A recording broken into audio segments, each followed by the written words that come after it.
29 қарашаға арналған күнделікті нақты, сапалы жұлдыз жорамал. Күнделікті жұлдыз жорамалыңызды бірінші болып есту үшін арнаға жазылып, қоңырау белгісін баса кетіңіз.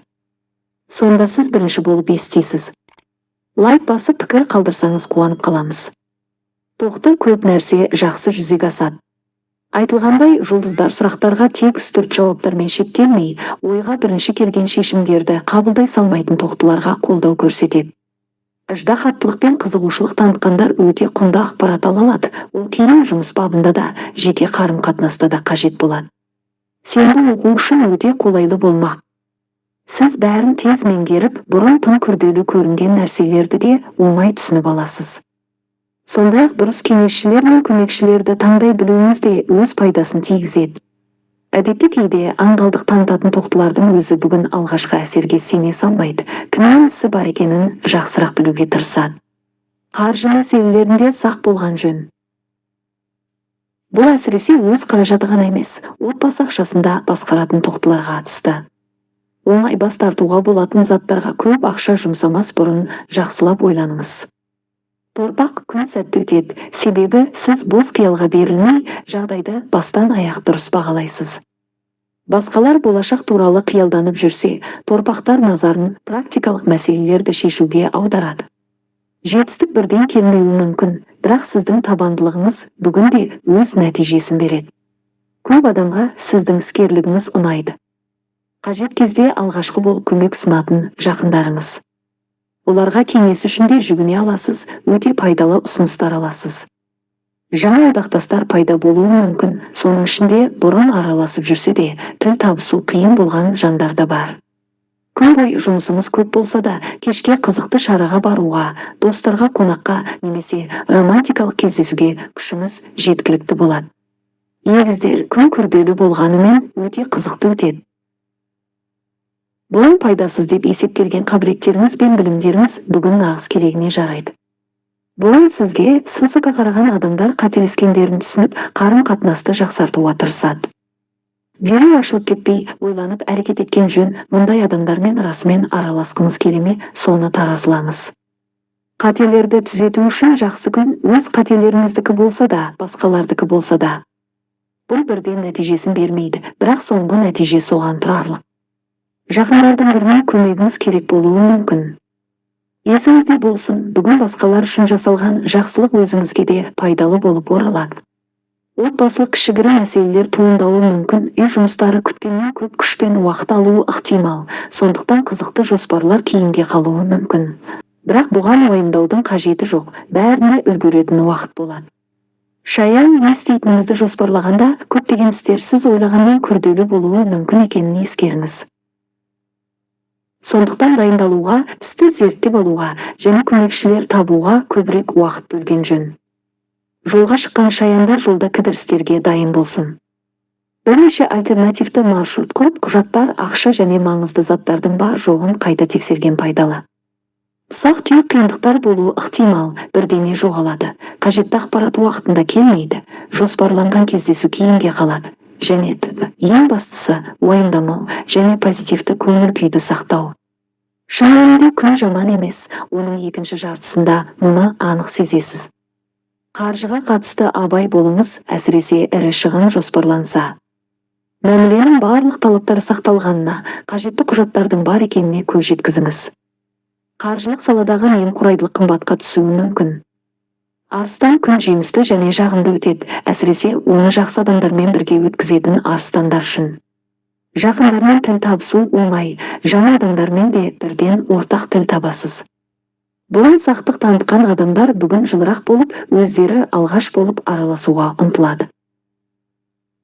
Романтикалық қарым-қатынастың басталуы да мүмкін. Бірақ бұл жерде бәрі сіз күткендей жылдам дамуы мүмкін. Оқиғаларды жеделдетпеген жөн. Достар қуантады, жақсы жаңалықтар айтып немесе қызықты ұсыныстар жасайды. Күннің екінші жартысы жұмысқа, оқуға немесе бизнеске қатысты ортақ жоспарларды талқылауға қолайлы. Сіздің байсалдылығыңыз бұрын сізді жеңілтектеу деп ойлаған адамдарға ұнайды. Қаржы түсімдері болуы ықтимал. Сома аса үлкен емес, бірақ өте орынды болады. жоспарланбаған сатып алу жасауға немесе сүйікті адамыңызға романтикалық сыйлық ұйымдастыруға жеткілікті. Бикеш таңғы уақыт қиын болуы мүмкін, әсіресе маңызды іс жоспарлаған бикештер үшін. Ұсақ түсінбеушіліктер, жақындармен келіспеушіліктер орын алуы ықтимал. Жеңіл деп ойлаған істердің өзі күткеннен күрделі болуы мүмкін. Бірақ уайымдаудың қажеті жоқ. Ол әсерлер күшейіп, күннің екінші жартысы әлдеқайда жағымды өтеді. Күн ортасы жеке өмірге қатысты маңызды сұрақтарға жауап беруі мүмкін. Бұл уақытта алынған ақпарат жоспар құруға, жақын күндері неге көңіл бөлетіндігіңізді анықтауға көмектеседі. Бірақ идеяларыңызбен бөлісуге әлі ерте, алдымен бәрін мұқият ой елегінен өткізіңіз. Кешке қарай оң тенденциялар күшейе түседі, әсіресе жеке қарым-қатынаста.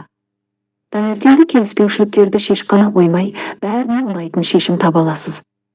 Таразы күннің бірінші жартысы мұқияттық пен ұқыптылықты қажет ететін тыныш істерге қолайлы. Бұл уақытта сізді ешкім мазаламайды. Жалпы жағдайда баяу, ойланып істейтін жұмысқа немесе оқуға және соған ұқсас істерге жақсы үйлеседі. Ақпарат жинау, тексеру және талдау үшін де бұл уақыт өте тиімді. Сізді шатастыру немесе алдау бүгін ешкімнің қолынан келмейді. Ал қарым-қатынас тұрғысынан бірінші жартысы онша оңай болмайды. Сіз шамадан тыс сыни пікірлер айтуыңыз мүмкін, ал айналаңыздағы адамдар оны ауыр қабылдайды. Сондықтан қатты сөздерден де біреу қате түсінуі мүмкін, қалжыңдардан да бас тартқан дұрыс. Күннің екінші жартысы көңілді өтеді. Біріншіден, қарым-қатынасқа өте қолайлы болады. Екіншіден, соңғы уақытта сағынған адамдарыңыз өзі қарап шығып хабарласады. Сізді қызықты шараға немесе тартымды сапарға шақырулары да мүмкін. Бас тартпаңыз, жаңа әсерлер көп болып, жағымды таныстықтар орнайды. Саршаян, егер бүгінге үлкен жоспар құрған болсаңыз, олардың көбін өз күніңізбен орындауға дайын болыңыз. Сізге қолдау көрсетуге уәде бергендер күтпеген жағдайлардан көмектесе алмауы мүмкін. Сенімді адамдармен де келіспеушіліктер туындауы ықтимал. Дегенмен жалғыз әрекет етіп те көп нәрсеге қол жеткізесіз. Бұған сіздің табандылығыңыз ерекше рөл атқарады. Бірден шықпай қалса да, бастағаныңызды тастамайсыз, өзгелердің ойына келмейтін тәсілді тауып, мақсатқа жетесіз. Рас, жоспарланбаған шығындар болуы мүмкін, бірақ олар көп емес, сондықтан қатты уайымдаудың қажеті жоқ. Бұл сенбі демалыс үшін өте қолайлы. Достармен бірге уақыт өткізуді таңдаған саршаяндар өкінбейді, көңілді болады, бәріне ұнайтын істер табылады. Кездесуге баратындар да разы қалады. Кеш отбасы істеріне, туыстармен кездесуге, үйдегі шараларға жақсы үйлеседі. Мерген бұл күн босқа өткізбей, пайдалы іспен айналысқысы келетіндерге көп жақсылық әкеледі. Түрлі істерде табысқа жетуге болады, таныс болсын, жаңа болсын, айырмасы жоқ. Оқушылар мен студенттер күрделі тақырыптарды қайта қарауға тырысса, бүгін бәрін түсініп кетуі әбден мүмкін. Жалпы осы күн бұрын қиын көрінген нәрселерді шешуге қолайлы. Жұмыс туралы әңгімелерге де жақсы уақыт. Оны бейресми ортада серуен кезінде де талқылауға болады. Әңгімелесуші жаңа идея беріп, шешімін таппай жүрген сұраққа басқа қырынан қарауға көмектесуі ықтимал. Қаржы мәселелерін шешуде қиындық болмайды. Ақшаға тәуекел етпейсіз, орынсыз жұмсамайсыз. Бүгін жақындармен қарым-қатынас ерекше шабыт сыйлайды. Соңғы уақытта жетпей жүрген қолдауды сезесіз, бұл өміріңізді қиындатып жүрген күмәндерден арылуға мүмкіндік береді. Тәуешкі сізді жағымды күн күтіп тұр. Жоспарланған істерді орындауға көп күш салудың қажеті жоқ, бәрі ойдағыдай өрбиді. Көптеген тәуешкілер жақындарына маңызды мәселелерде көмектесе алады, қиын жағдайға тап болғандарға қолдау көрсетеді. Белгілі өкілдерінің тәжірибесі көпшілікке пайдалы болып, кеңес сұрағандар үлкен алғыс айтады. Интуиция жаңа таныстармен қалай сөйлесу керегін дұрыс сыбырлайды. Сіз оларда бірден жақсы әсер қалдырып, сенім мен жылы қарым-қатынас орнатасыз. Романтикалық қатынастардың басталуы мүмкін, жұлдыздар олардың үйлесімді дамитынын және көп қуаныш сыйлайтынын айтады. Сабырлы түрде күрделі жағдайларды талдап, эмоцияға берілмей, ақылмен шешім қабылдау қабілетіңіз отбасылық қиындықтарды жеңуге, туыстар мен жанжалдан қашуға көмектеседі. Бірақ басқаларды ойлап жүріп, өз қажеттіліктеріңізді де ұмытпаңыз.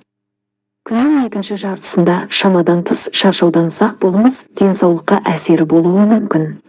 Су құйғыш күннің бірінші жартысын сізді шынымен шабыттандыратын пайдалы істерге арнаған жөн. Көптен бері қызық көрінген хоббиге қайта оралыңыз, немесе жаңа нәрсе байқап көріңіз. Күш-қуат артып, көңіл-күй жақсарып, енді аса қызық емес, бірақ назар қажет ететін істерге де уақыт табасыз. Кейін қаржылық мәселелерге көшуге болады. Табысты арттырудың жолын таба қоймаған күннің өзінде бар қаражатты дұрыс басқарудың тиімді тәсілін табасыз.